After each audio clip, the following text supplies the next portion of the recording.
and welcome to The Gathering. My name is Maddie. I am one of the pastors here, and I want to thank you for joining us in worship today. If this is your first time checking out The Gathering online, welcome. There are a few things that I want to point out to help you get more connected here. First, before you click away, be sure to go and subscribe to our channel and then turn on notifications. Sermons like this one drop every Sunday morning. They're available all week long on demand. And on our channel, you can find past sermons, music videos, shorts, and a whole bunch of other content to help you as you continue to grow in your faith. So make sure to subscribe so that you don't miss anything. Then in the description of this video, you'll find a link to our website to learn more about our church, a link to give, which I encourage you to check out and explore today, and a link to fill out a Connect card. When you fill that card out, it lets me know specifically that you are here and gives me the chance to reach out and personally say hello. Now, we are in week 2 of a series where we are talking about invitation. And last week, we kicked off this entire thing by hosting a week-long social media giveaway. We picked our winner. You can go and figure out who that is on our Instagram. And this week, we are kicking off a new giveaway specifically for Facebook. So if you didn't win last week, you can participate and win this week. The rules of entry are simple. First, you're going to make sure that you follow our Facebook page, Gathering Now. You're going to find this week's sermon on our Facebook page, and you're going to share that to your Facebook account. And you are going to comment on that video, tagging someone that you want to discuss the sermon with. So 3 steps. Make sure that you're following our Facebook page. Make sure that you have shared this message to your Facebook page. And you are going to tag someone in the comments that you want to discuss the sermon with further. 3 short steps. Once you've done that, you are entered to win. Now, the catch is that every time you tag someone, it's a new entry. So if you tag 3 friends in the comments, we're going to enter your name 3 times. The winner gets a $50 gift card to Novel Neighbor, a local bookshop here in St. Louis. So it's going to be a really fun time. Winner will be selected on Friday. We will announce it on Saturday. We encourage you to participate. Okay. That is all I've got for you beforehand. You can find the rules and instructions to this giveaway in the description of this video. But with that, I hope you enjoy this message. If you do, be sure to share it with a friend. See you soon. Hi, everyone. Welcome to The Gathering. It's so good to have you in worship today. So last week, we started a brand new series here called Worth Sharing. And we're really exploring this practice of actually talking about our faith or talking about Jesus or talking about our experience of church with other people. And I said last week, as soon as I mentioned that, this idea that maybe you should speak up a little bit or be a little bit more public about your faith, immediately I think it raises some questions for a lot of us. And so over the course of this series, I want to address some of the basic questions that I think this idea of talking about our faith raises for a lot of us. And really there's 3 questions. I kind of snuck in a 4th one. The first question is, okay, why? Why should we share? Because this is kind of a risky thing to do. Second question is, what do we share? And the third question is, how do we actually share? And I kind of joked last week, without looking weird. And with who are we supposed to share it with? So if you were here last week, we talked about the why. And I said that there's really in the Bible 3 main reasons that I think Jesus really encourages us to speak up about our faith. The first one is people need good news. And so we need to speak up because there's a lot of people who actually need what the church has to offer. The second is people don't know that the church is necessarily a place of good news. So we have to sometimes connect those dots for people. And then finally, I said that we share because Jesus needs your voice. Jesus needs my voice. Jesus needs the voice of churches like The Gathering, because there are so many distorted pictures out there of who Jesus is, what faith is, what church is, that I think Jesus needs more people speaking up for a different kind of church and the authentic Jesus. So that's why we share. But today, I want to move on to, okay, Matt, if you want me to talk about this, what exactly am I supposed to share? What? And that's a good question, because I think it gets to the heart of why a lot of us, at least, are really uncomfortable with this. We're reluctant to even mention faith or to mention Jesus or to mention church to other people.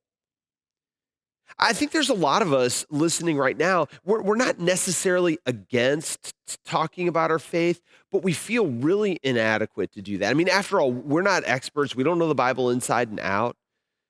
We don't know a ton about doctrine. A lot of us are still uncertain or still exploring. And so a lot of us kind of think like if I'm not sure, if I don't know a lot about this, if I'm still questioning it, then who am I to actually begin talking about this with somebody else? And a lot of you might be saying, yeah, man, that's exactly how I feel. We might be tempted to say, because of all those reasons, I don't really want to do this. But you see, when you look back at Jesus and especially the first followers, what you find is they weren't experts. I mean, they had just started this. They didn't know the Bible inside and out. They were still very much uncertain and exploring. And yet, what we see in them, a willingness to actually talk about their faith with other people.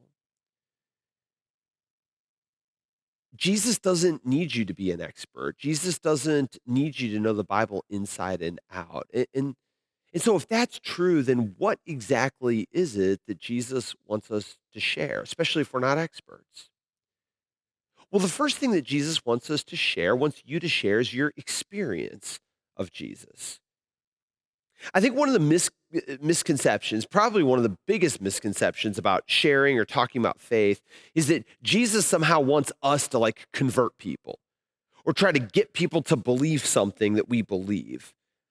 But this really isn't true. Sharing is not about trying to convince people of some doctrine or some rules and regulations or some dogma. It's not about even sharing with people what we think is right and what we think is wrong. But sharing is really not aimed at all at trying to get people to immediately believe something. Instead, sharing really starts with our experience of Jesus and our experience of faith. I mean, I want you to think for just a minute about how did the news of Jesus first spread? Well, it spread because Jesus was going around doing really cool things in the lives of people. And they did what's really natural for us to do. When we experience something really cool, we want to go tell other people what it is that we experienced. So take, for example, a story like this. This is a man who had a certain disease, a skin disease. And the story says this: a man with a skin disease approached Jesus, fell to his knees, and begged, "If you want, you can make me clean." Incensed, Jesus reached out his hand and touched him and said, "I do want to. Be clean." And instantly the skin disease left him and he was clean. I mean, this was a healing story. There's lots of these stories in the Bible, but then I want you to listen to what happened next. What did the man do? It says in verse 45, instead, he went out and he started talking freely and spreading the news about what had happened to him, so that Jesus wasn't able to enter a town openly. He remained outside in deserted places, but people came to him from everywhere. And this is typical of a lot of stories that we see in Scripture, which is, a person is healed, a person experiences something really powerful in Jesus, and they immediately go and tell everybody. So much so that it says Jesus couldn't even enter the town because there were so many people who wanted to check out what somebody else that they knew had experienced. And so what did this guy spread? I mean, he's just spread the news about what happened to him. It was his experience. You see, sharing isn't about challenging someone else's experience, but it's about sharing your own. Jesus doesn't ask us to convert people or to try to get them to believe something immediately. He doesn't need us to share everything about Scripture or about doctrine or anything like that. What Jesus asks us to do is just share the story of kind of how faith has impacted our life. That's where we start. And this should be really good news for a lot of you, because I think this combats one of our biggest fears, that we somehow don't know enough to talk about faith. That we haven't read enough Bible, that we haven't done this long enough, that we don't have all the answers. What if somebody asked me a question? I'm not going to be able to defend this stuff. And you don't have to be an expert. But in fact, you know what? You know what you are an expert in even right now? You're an expert in your own story. I mean, you're an expert in what you've been through. You're an expert in how Jesus has helped you and what faith has done in your life. And that's easy to talk about because that's just part of your life. That's just part of what's happened to you. And I want you to hear this. The most powerful stories of invitation often just start with you simply sharing what you've experienced. Some of you maybe know Dr. Francis Collins, and he's well known scientist. For the past 12 years, he was the leader of the National Institute of Health. He retired right after COVID, but he led the National Institute of Health through COVID, and a very well respected doctor, scientist, and also a fairly well known person of faith. And back in 2007, he actually wrote a book. It's a fantastic book called The Language of God. And I'll put the book up on the screen. It says, "The scientist presents evidence for the faith." You see, Dr. Collins is often surrounded by people who are, really struggle with faith because they're very scientifically oriented. I know a lot of you are that way. And so he writes this book where he tries to speak to some of the people who are really surprised that here's this really smart scientist who actually happens to believe in God. And you might think from that title that the book is about somehow arguing with people or presenting these very scientific, oriented arguments about why God exists, but that's not actually at all what the book is about. In fact, the jacket of the book says this: "The language of God provides a testament or a testimony to the power of faith in the midst of suffering. Without faltering from its logical stride, readers will be inspired by Collins's personal story of struggling with doubt, as well as the many revelations of the wonders of God's creation that will forever shape the way they view the world around them." I mean, the book isn't a bunch of scientific arguments. It's actually a testament, a testimony. If you read the book, the power of it is simply Collins, this brilliant scientist, walking you through his own experience of doubt and his own experience of struggle and how he came to faith and what faith has been like in his own life. And you know what? Thousands of people have been inspired toward curiosity and faith simply because Francis Collins was willing to talk about his own experience. Now, I say that not that you all are going to go write a book or that you have a huge platform like that, but you know what? A lot of us have a story to tell. A lot of us have friends who would actually listen to us. A lot of us know people who maybe are going through or have been through things that we've been through or things that we can connect with.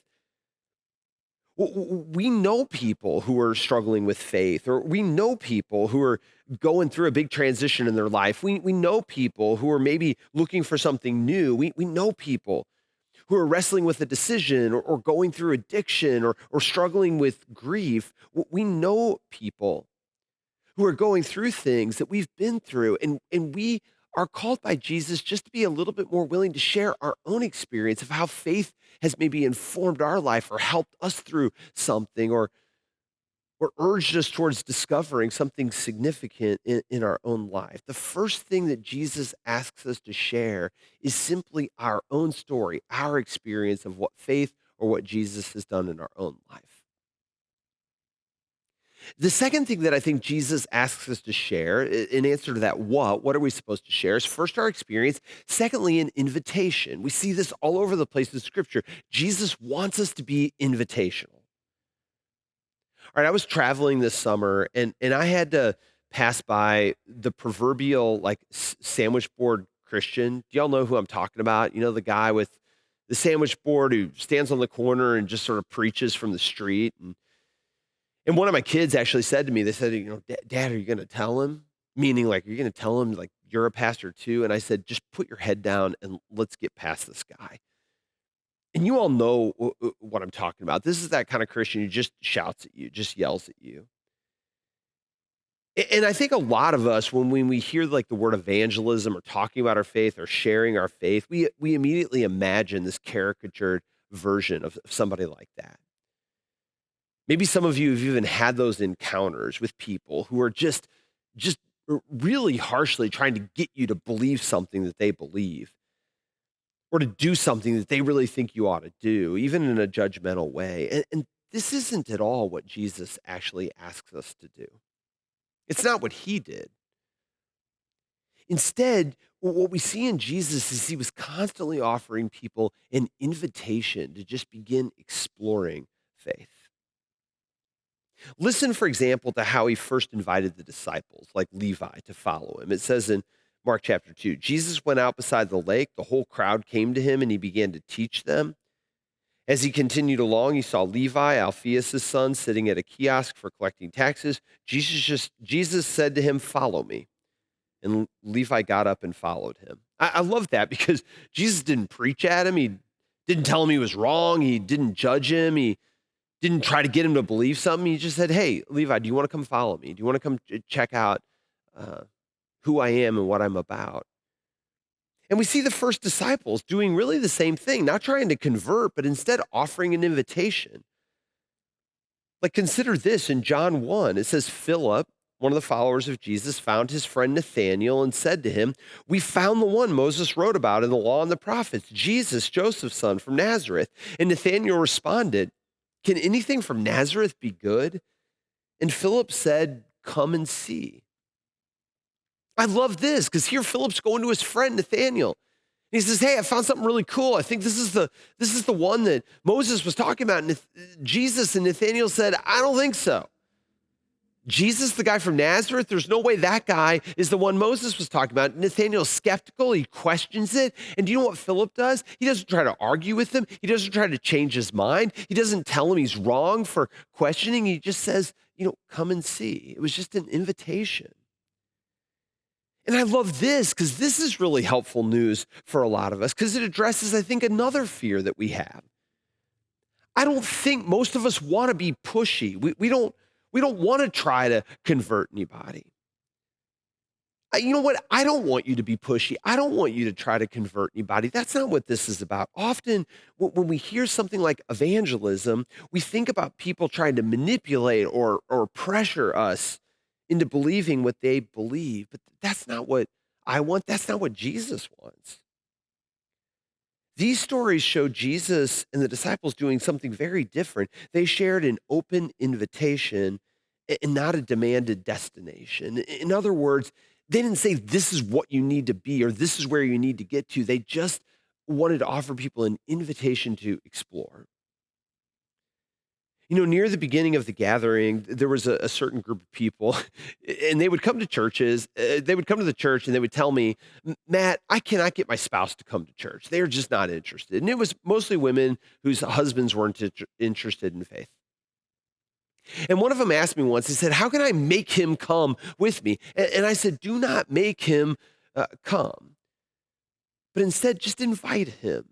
And then I did something. I said, "You know what? I'm going to start a group, and it's a group just for skeptics." And that's what I called it. I called it a skeptics group.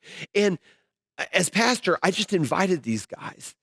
I don't want you to pretend to be anything. I don't even need you to believe anything. I want you to actually come with your skepticism and your doubts, and we're just going to talk about those. And over like 6 to 8 weeks, we were in this group, and we just talked about our own struggles with faith, the questions we have. I shared openly about my own questions. And one of the guys in the group was a guy named Leon. And, after that group, Leon said, "I think I'm going to come to church a little bit more often." And he did. He still wasn't sure what he believed, but after several months, almost a year, he started volunteering in different capacities in the church. He served in different ways. And it took a couple years, but one of the most rewarding early moments of my ministry is when Leon said, "Matt, I think I'm ready to be baptized. I really have come to believe in Jesus." But it didn't start out that way. It just started out simply with an invitation to explore. So guys, when it comes to your friends, your coworkers, your neighbors, you don't have to try to get them to do anything.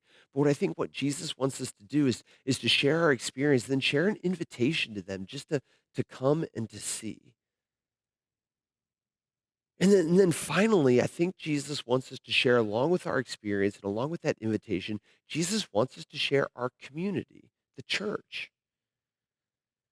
Someone asked me a good question recently. They said, "Matt, isn't there a difference between inviting people to Jesus and inviting them to church? But you kind of mix them up. I hear you sort of speak about them interchangeably." And I had to confess that that's true. I do often talk about those things interchangeably.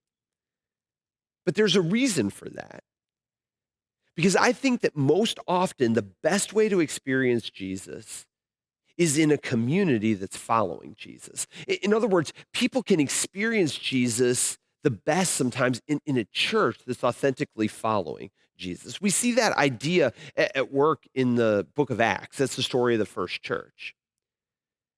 That when people like Peter and John and Paul and Apollos and all these preachers, when they would preach or when they would share with people, they always invited them to just experience the community. I mean, we see a picture of the early church in Acts, and just check out how community oriented it is. It says the believers devoted themselves to the apostles' teaching, to the community, to their shared meals, and to their prayers. And the Lord added daily to the community those who were being saved. In other words, every time that they would welcome people or talk to people about Jesus, they were inviting them to go and experience what it was like to follow him in community with other people. You know, what I tell Christians when I'm out there speaking is some people will be like, well, man, I don't want to invite them to my church. And I always say this, the first thing that you should do is find a church that you believe in. Find a church that you actually aren't embarrassed about, but you would want your friends to come and see, that you would be proud to share with your friends. Because I really think when we offer an invitation to Jesus, people can best experience that sometimes in a community that's following Jesus.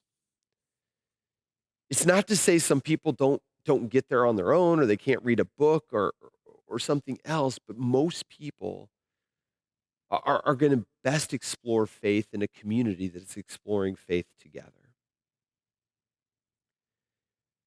You know, friends, for those of us who call the gathering our home, I hope it's a church that you want to share with other people. I hope it's one that you'd be proud for your friends to just come and experience, knowing that they could come here, whoever they are, and explore their questions. I want to share invitations to this community. I want my friends to experience you all practicing faith. I get to see every day the way that people in this community are having their own lives changed and changing the lives of other people. You know, just over a week ago, I received an email. It was before the series started. And it was an email from a mom in our congregation. I've known her for a long time, and she has a young daughter. And tragically, she lost her husband shortly after her daughter was born. And she emailed me after I preached a sermon about mountaintop moments. And I just want to read to you what she said about you all, about this community. She said, you know, Matt, you talked about how not every Sunday will be a mountaintop moment for everyone, but that every Sunday is a mountaintop moment for someone. And that the reason why those can happen is because we show up. This is just so true for me, she said. I pretty much always love the sermon. The band never fails to move me. But the reason I can honestly say that I have a mountaintop moment almost every Sunday is because I get to see families together. I get to be reminded of what I shared with my own spouse, even if it was for just a brief period in time. And I get to feel a part of a larger family again. I get to have a taste of what I hope to someday have again. And I get to give my daughter a glimpse of what complete families look like and to be reminded of the hope that I will someday be able to show her what it's like to have siblings. I love to see the various permutations of families and how the common thread that binds each one is the love of God in each other. I'm truly blessed to be a part of such a loving and accepting community. For her, she experiences Jesus every week when she experiences the community, you all, that's following Jesus together. Some of the best parts of faith, I mean, being cared for, finding meaningful relationships, and finding a place to belong, serving in some significant way, learning how to use our gifts, being challenged by other people. Those are things that only can happen in a church, in a community of people that are following Jesus together. And I really want you to listen to me when I say this. The gathering is not a perfect church, but I do believe I do believe that we are authentically seeking to follow Christ, and I'm proud to have people come and experience Jesus in this place. And that's why we give you tools, and that's why we encourage you to share the community that you're a part of. Because sometimes the best way for people to experience faith or experience Jesus is in a community that's authentically following him. And I believe that's what you all are doing. And so when we get to the end of this, I hope you experience it as good news. Because you know what? No, you don't have to be an expert. You don't have to have all the answers. You don't have to know the Bible inside and out. You can still be questioning. You can still be exploring.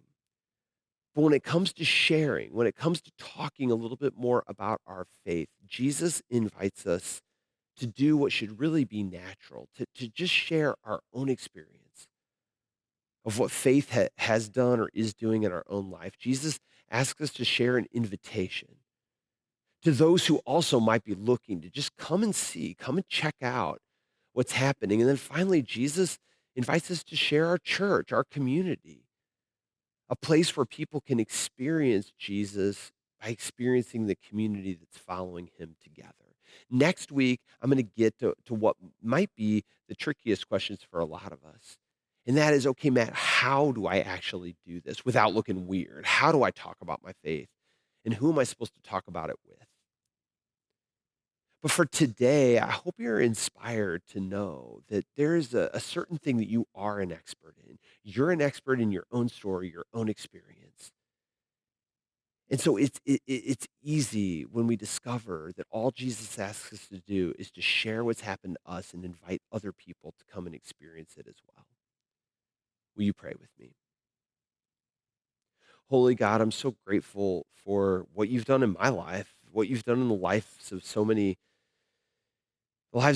people that are here. And I just pray that we would be just a little bit more willing, maybe to share what you've done, to share what faith has meant in our life. And when the opportunity arises, just to invite other people to come and experience here at the gathering what we've experienced. God, I pray that we would be the kind of church that does not hide what we've experienced under a basket, but instead is willing to allow it to be an invitation for others. I pray these things in Jesus' name. Amen.